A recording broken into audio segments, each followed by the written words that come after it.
Hello friends, my name is Ajit and welcome back to mechanical Adda online learning platform. So friends, आज के इस video में हम complete discuss करने वाले हैं आईपीआरसी के एडवर्टीजमेंट के बारे में।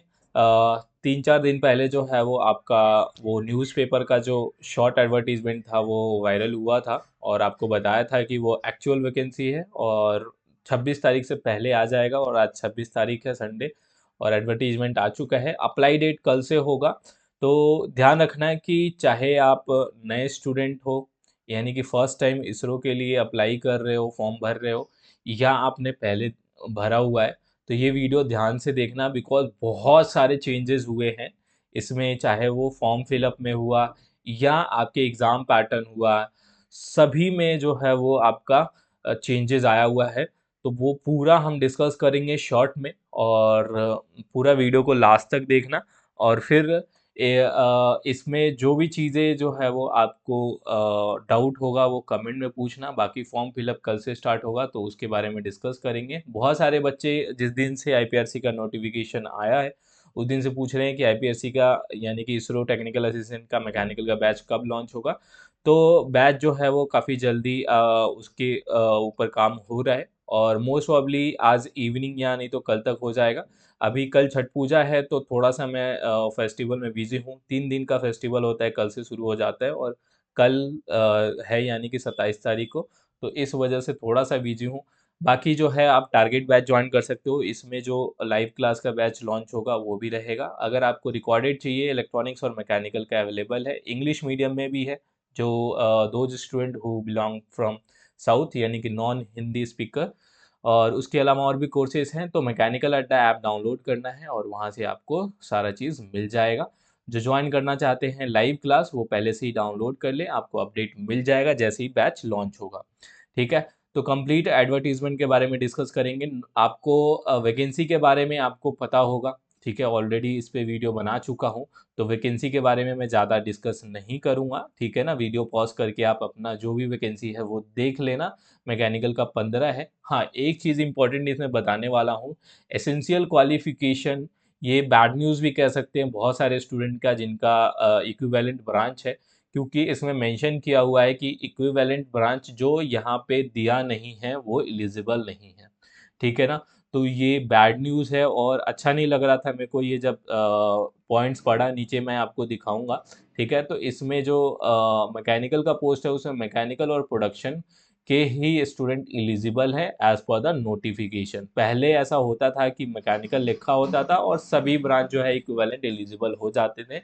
बट इस बार जो है उन्होंने अलग से नोटिस दिया हुआ है, वो मैं आपको दिखा देता हूँ। वैकेंसी जो है आप पॉज करके देख लेना, बिकॉज वैकेंसी पे ऑलरेडी पिछला वीडियो मैंने बनाया था, ठीक है। तो सबसे इम्पॉर्टेंट है कि आपका क्लोजिंग डेट जो है 24 अप्रैल है, और जो भी आपका क्लोजिंग डेट है उसी के हिसाब से आपके क्वालिफिकेशन रहेंगे, ठीक है। और बाकी जो फर्दर प्रोसेस होगा आगे का स्टेज का, ठीक है, तो उसमें जो है वो आपका जैसे कि अगर कोई भी चीज़ मिसमैच हुआ, जो आपने फॉर्म में भरा और जो आपका एप्लीकेशन रहेगा, मतलब आगे जब वेरिफिकेशन होगा तो अगर मिसमैच हुआ तो आपका कैंडिडेचर जो है वो रिजेक्ट हो जाएगा, ठीक है। और दूसरी चीज़ अगर हम बात करें कि कौन एलिजिबल है, तो यहाँ पे दिया हुआ है कि एग्जैक्ट क्वालिफिकेशन जो ऊपर दिया हुआ है वैकेंसी में वही अप्लाई करे। इक्विवेलेंट जो है वो उसके अलावा जो है वो एलिजिबल नहीं है, ये यहाँ पे जो है वो no equivalent course will be considered eligible, ठीक है ना। तो यहाँ पे ये बैड न्यूज़ है। और उसके अलावा जो है वो एलिजिबिलिटी जो है वो पूरा डिटेल में दिया हुआ है। जो पोस्ट है आपके हेवी व्हीकल ड्राइवर और लाइट व्हीकल ड्राइवर के, तो ये मैं ज़्यादा डिटेल में नहीं बताऊंगा क्योंकि ये उन्हीं के लिए है। ये फिजिकल क्राइटेरिया क्या होना चाहिए यहाँ पे दिया हुआ है कौन कौन सा। तो ये सभी के लिए नहीं है, सिर्फ फायरमैन पोस्ट के लिए है। और यहाँ पे जो है वो क्या क्या डिस्क्वालिफिकेशन के क्राइटेरिया है फायरमैन पोस्ट का, ध्यान रखना है। ये फायरमैन पोस्ट का है, पोस्ट कोड जो है यहाँ पे 8, ठीक है। बहुत सारे स्टूडेंट कंफ्यूज हो जाते हैं कि ये सभी के लिए है, तो सभी के लिए नहीं है। टेक्निकल असिस्टेंट टेक्नीशियन का जो है वो नॉर्मल क्राइटेरिया रहता है, कोई भी बहुत ज़्यादा मेडिकल फिजिकल टेस्ट ये सब कुछ भी नहीं होता है, ठीक है। बस आपको एग्ज़ाम क्रैक करना है, स्किल टेस्ट देना है और फिर आप सिलेक्ट हो जाओगे, ठीक है। तो यहाँ पे जो है वो दूसरी चीज़ ये है कि जो ऑलरेडी जॉब कर रहे हैं उनके लिए ये इम्पोर्टेंट है। पॉइंट नंबर 11 उनके लिए क्या इम्पोर्टेंट है, उन ये दिया हुआ है कि अगर आप कहीं ऑलरेडी जॉब कर रहे हो तो आपको स्किल टेस्ट के टाइम जो है, रिटन टेस्ट में नहीं, स्किल टेस्ट के टाइम जो है वो एनओसी देना पड़ेगा। इन केस अगर आप फॉर्म भरने के बाद कहीं जॉब आपका लगता है या आपका जॉब चेंज हो जाता है, ठीक है ना, तो भी आपको एनओसी देना होगा, ये यहाँ पे लिखा हुआ है।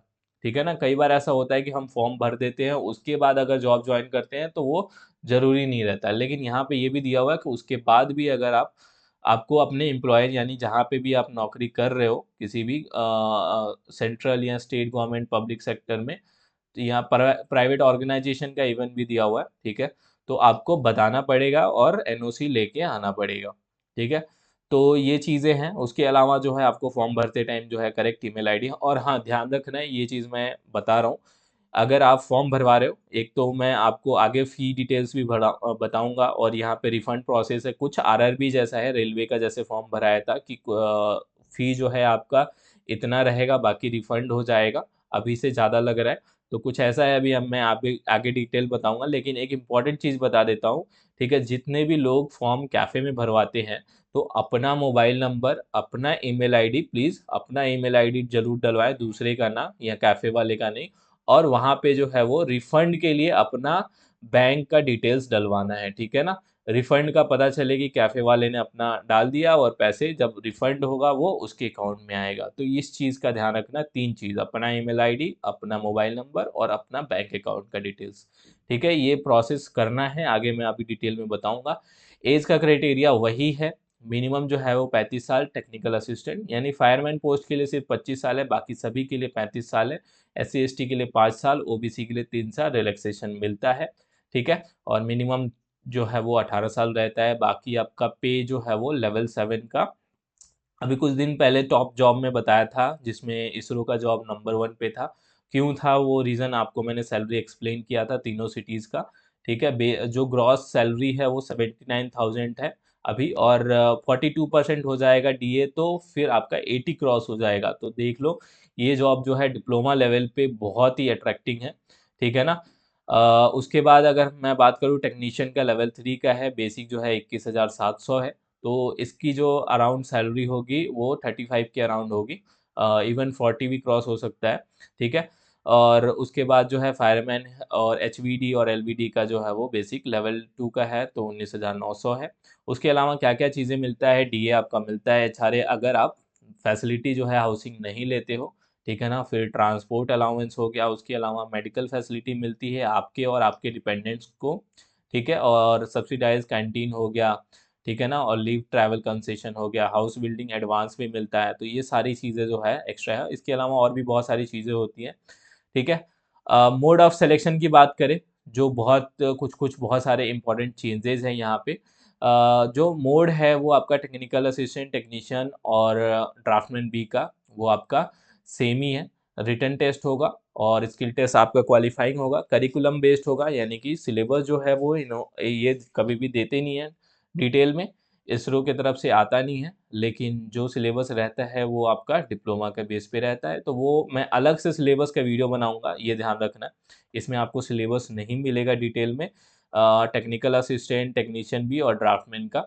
ठीक है, और बाकी HVD और फायरमैन का जो है वो इन दोनों पोस्ट का, यानी 10, 30 और 8, ये तीनों पोस्ट का जो है वो डिटेल दिया हुआ है। इनमें जो है वो स्किल टेस्ट में ड्राइविंग टेस्ट होता है, और फायरमैन में जो है वो आपका फिजिकल टेस्ट होगा, मेडिकल एग्जामिनेशन होगा। ठीक है, सिलेक्शन आपका रिटर्न बेस पे होता है, ये चीज़ ध्यान रखना, और ऑनलाइन एग्ज़ाम होगा।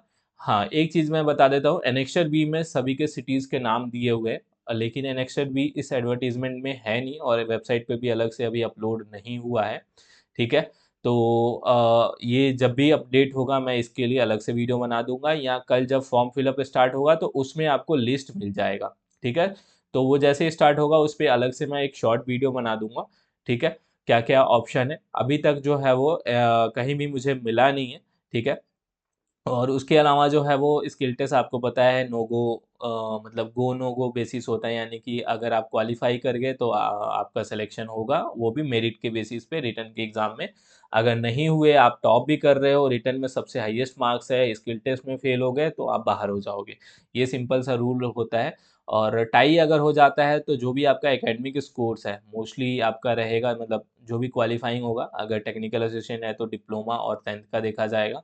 अगर आपका ड्राफ्टमैन और टेक्नीशियन है, जैसे भी जो भी आपके क्वालिफाइंग है, तो वो एकेडमिक स्कोर के बेसिस पे जो है वो टाई ब्रेकर डिसाइड किया जाता है। अभी रिसेंटली एसटीएससी में ऐसी हुआ था, ठीक है। और आईपीआरसी का लास्ट जो रिजल्ट आया था उसमें भी काफ़ी लोगों के मतलब सेम मार्क्स हैं, और काफ़ी लोग सेलेक्ट हो गए, काफ़ी लोग वेटिंग में रह गए बिकॉज ऑफ टाई ब्रेकर। तो इस चीज़ का भी ध्यान रखना है आपको।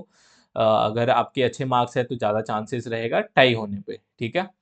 तो यहाँ पे उसके बाद है syllabus for the written test. Syllabus जो है आपका यही दिया हुआ है कि एकेडमिक जो है आपका सिलेबस रहेगा, बाकी अलग से मैं पूरे प्रीवियस ईयर के एनालिसिस ऑलरेडी जो है वो कर चुका हूँ, उसके बेसिस पे सिलेबस को अपडेट करना है। लास्ट जो है वो लास्ट टाइम का जितने भी एग्ज़ाम थे उन सभी के सिलेबस में थोड़ा सा अपडेट बाकी है, तो वो अपडेट करके मैं नया सिलेबस का अलग से वीडियो बनाऊंगा, और सभी ब्रांच के बनाऊंगा एक एक करके। तो उसके लिए थोड़ा-सा वेट करना, बाकी जो पुराने सिलेबस है वो अभी के लिए आप ऐप पे जाके फॉलो कर सकते हो, ठीक है ना? अ, तो यहाँ पे जो है वो जो सबसे इम्पोर्टेंट है रिटन एग्ज़ाम का पैटर्न।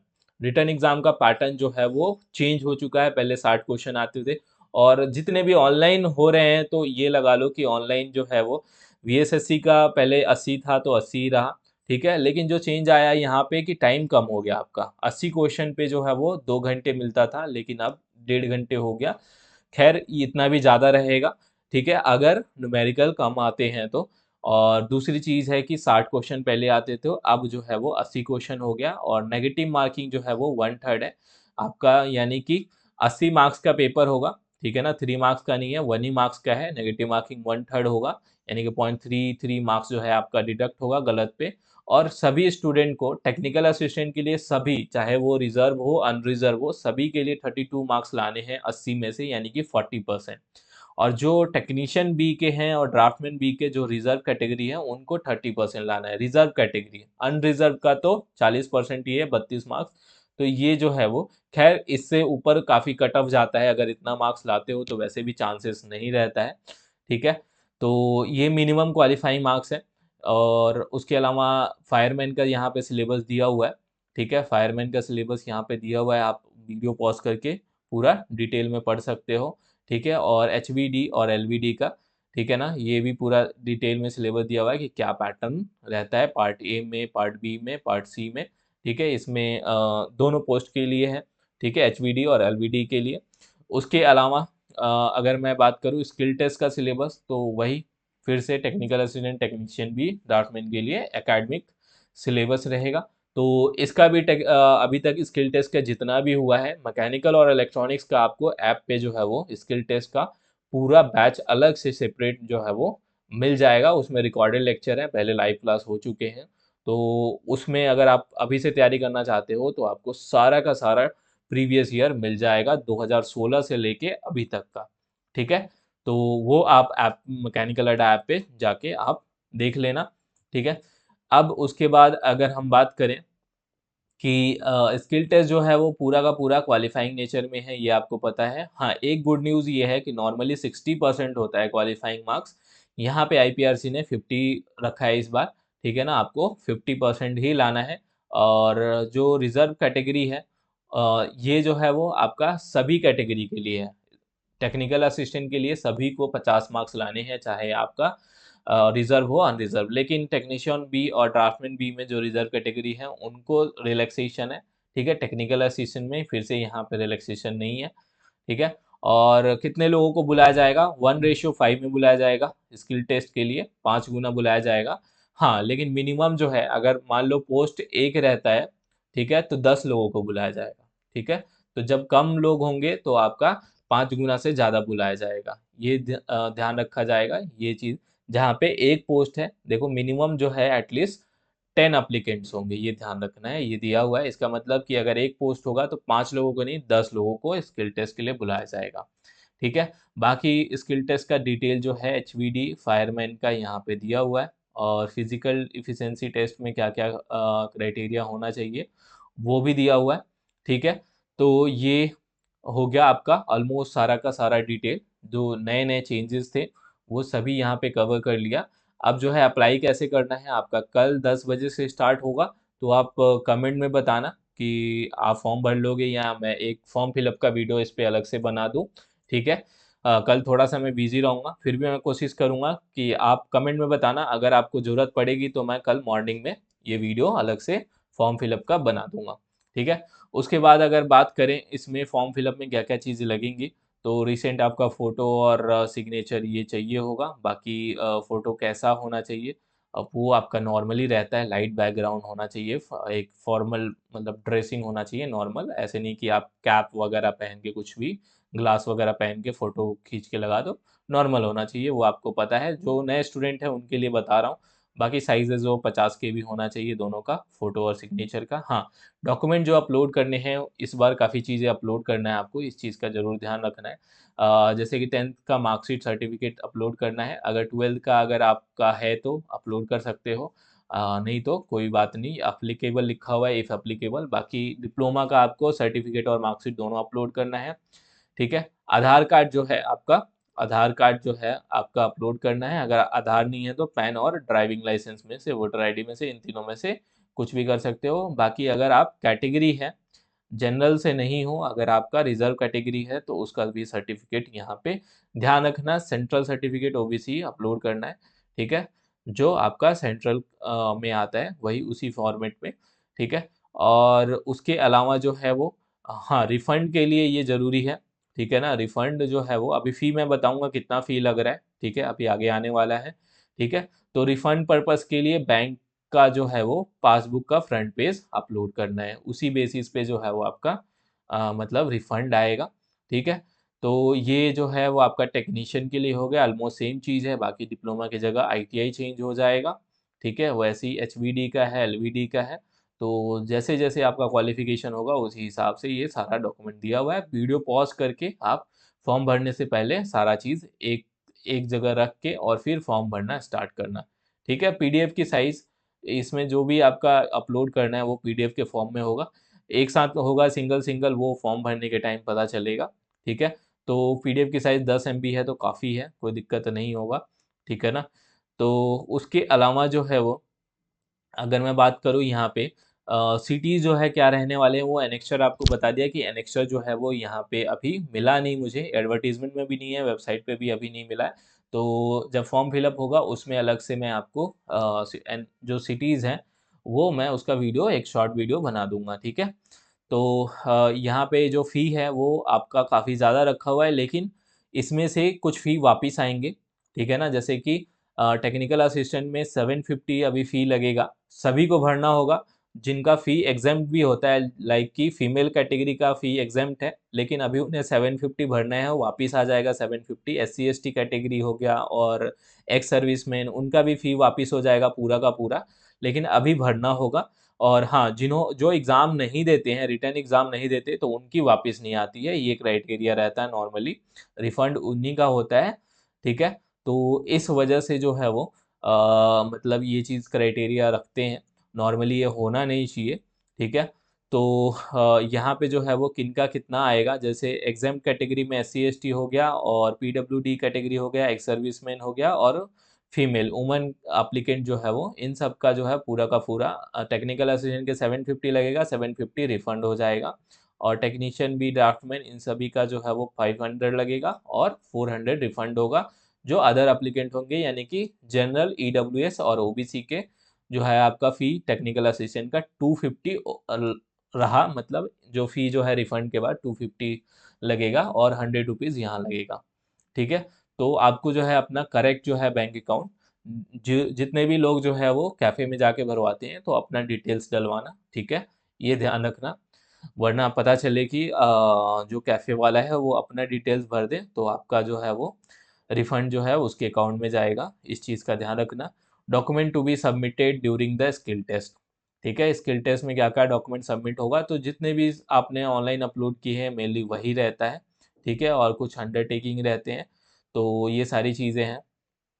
और अगर बात करें कि यहाँ पे जनरल कंडीशन क्या दिया हुआ है, राउंडिंग ऑफ जो है वो मार्क्स नहीं होता है यहाँ पे, जितना एग्जैक्ट रहेगा वही रहेगा। बाकी आपका पोस्ट जो है महेंद्रगिरी और तिरुनेलवेली 2 डिस्ट्रिक्ट में जो है वो आईपीआरसी का सेंटर है तमिलनाडु के अंदर, और उसी में रहेगा इनिशियली। और इसरो अगर चाहता है तो आपका दूसरे सेंटर पे भी आपको भेजा जा सकता है, ऐसा रहता है।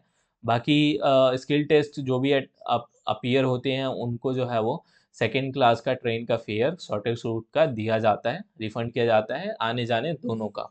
ठीक है, लेट से आता है थोड़ा सा, लेकिन वो दिया जाता है। बाकी जो है उसके अलावा ऑलमोस्ट सारा बेसिक डिटेल्स है। और यहाँ पे जो है वो आपका सिलेक्शन होने के बाद एक चीज़ दिया होता है, वो स्टार्टिंग में बहुत सारे बच्चे बोलते हैं कि post are temporary but subjected to permanent. तो उसका मतलब ये होता है कि ज्वाइनिंग करने के बाद 1 साल का कुछ प्रोबेशन पीरियड होता है। वो कंप्लीट होने के बाद जो है वो तब तक प्रोबेशन पीरियड में सैलरी आपकी सब कुछ सेम मिलेगी, लेकिन वो प्रोबेशन पीरियड ऑलमोस्ट सभी का परमानेंट हो जाता है, लेकिन वो 1 साल खत्म होने के बाद ही आपका जो है वो जॉब परमानेंट होता है। ठीक है? तो वो उसका मतलब यही रहता है। ठीक है? तो वो परफॉर्मेंस देखा जाता है आपका, और उसी हिसाब से किया जाता है आगे का, लेकिन नॉर्मली सभी का हो जाता है। ठीक है? बाकी क्लोजिंग डेट जो है वो ध्यान रखना है, 24 अप्रैल है 4 बजे तक। और उसके अलावा यहाँ पे सारा चीज़ जो है आपका इस वीडियो में कवर हो गया। कोई भी चीज़ रहता है, आपके जो बैचेज़ के अपडेट हैं वो मैं जल्दी ही दूँगा। ठीक है ना? और नया बैच जो है वो लाइव क्लास का लॉन्च होगा, और वो सभी इसरो टेक्निकल असिस्टेंट के लिए होगा, आईपीआरसी के लिए तो होगा ही, और बाकी के जो वैकेंसी आने वाले हैं सभी के लिए होगा। तो ऐप जो है वो मैकेनिकल अड्डा डाउनलोड कर लेना, और जो भी दिक्कत आएगा आपको फॉर्म में वो, या कोई भी डाउट रहता है वो आप कमेंट में पूछना। सो अब मिलते हैं नेक्स्ट वीडियो नेक्स्ट अपडेट के साथ। Thanks for watching.